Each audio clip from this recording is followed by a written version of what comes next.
Retornando agora para o nosso quarto capítulo da revisão a respeito do conteúdo de PHC. Nós então avançamos para aquela reflexão relativa às estratégias de inclusão social.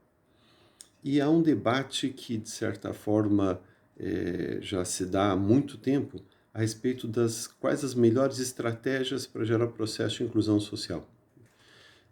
E há basicamente duas grandes estratégias. De um lado, os procedimentos revolucionários, de outros procedimentos reformistas. De certa forma, na modernidade, a gente começou a perceber a nossa capacidade de modelar a sociedade. De certa forma, um dos ganhos da modernidade é exatamente essa percepção, que é muito própria da ciência sociológica, que é a desnaturalização das relações sociais.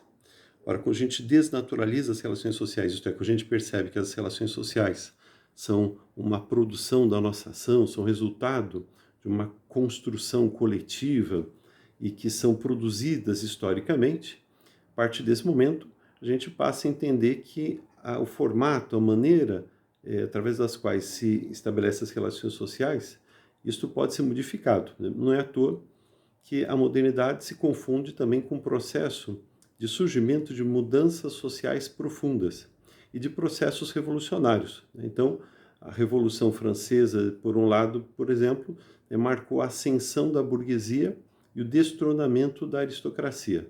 Então, a Revolução de 17 na Rússia vai marcar uma ruptura com relação às classes economicamente dominantes.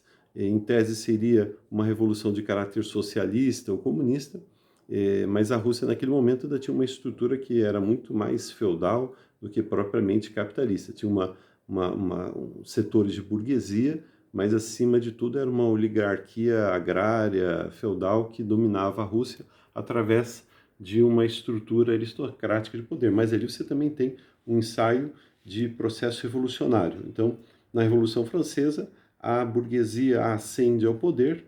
Na Revolução Russa, em tese, a classe trabalhadora busca a ascensão ao poder de uma forma ou de outra. E aí você vai tendo um conjunto de outras experiências ao longo do século XIX, do século XX, de mudanças profundas na configuração das relações sociais.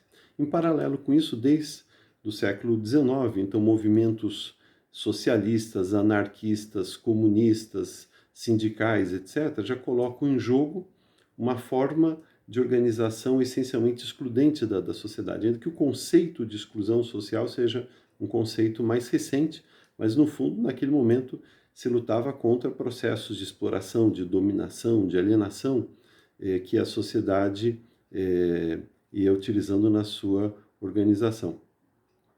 E é dentro deste cenário que se estabeleceu um debate na modernidade. Isso vai ficar posto de forma muito mais clara na passagem do século XIX para o século XX, entre mudanças radicais da organização social, então mudanças revolucionárias e mudanças reformistas. As mudanças revolucionárias são aquelas que estão baseadas numa ruptura. Então, nesse sentido, elas geram uma mudança estrutural num prazo curto de tempo e uma reconfiguração total das relações de poder. As estratégias reformistas, por sua vez, elas são caracterizadas pelo gradualismo. Então, você vai gerando mudanças na forma de organização social e essas mudanças são lentas e vão se adaptando às estruturas existentes. Ora, a discussão, já que dura mais de século, é qual das duas formas é melhor para você romper padrões de exclusão social, inaugurar padrões de inclusão social, e o debate permanece em aberto. Você tem bons e maus resultados em ambos os lados. Então, às vezes, o processo revolucionário, ele rompe, por exemplo, com estruturas do Estado de Direito e acaba configurando procedimentos ditatoriais, tirânicos, totalitários, etc. Então, o stalinismo, por exemplo, configurou-se dessa forma.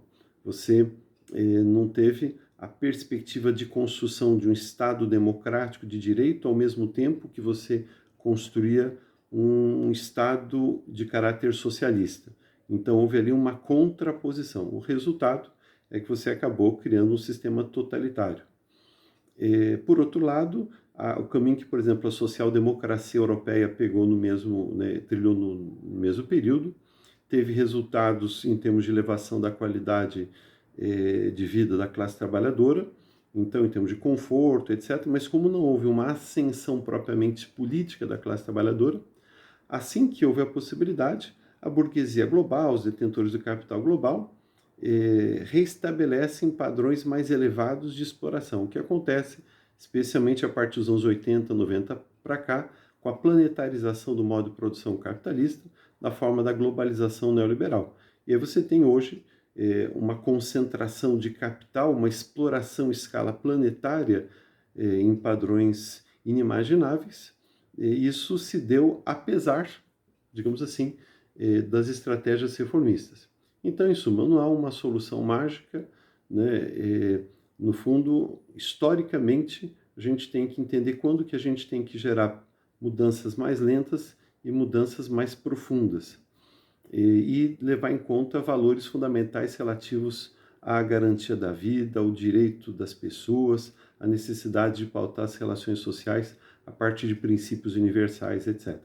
A gente já volta já já com a última parte da nossa revisão. Até já!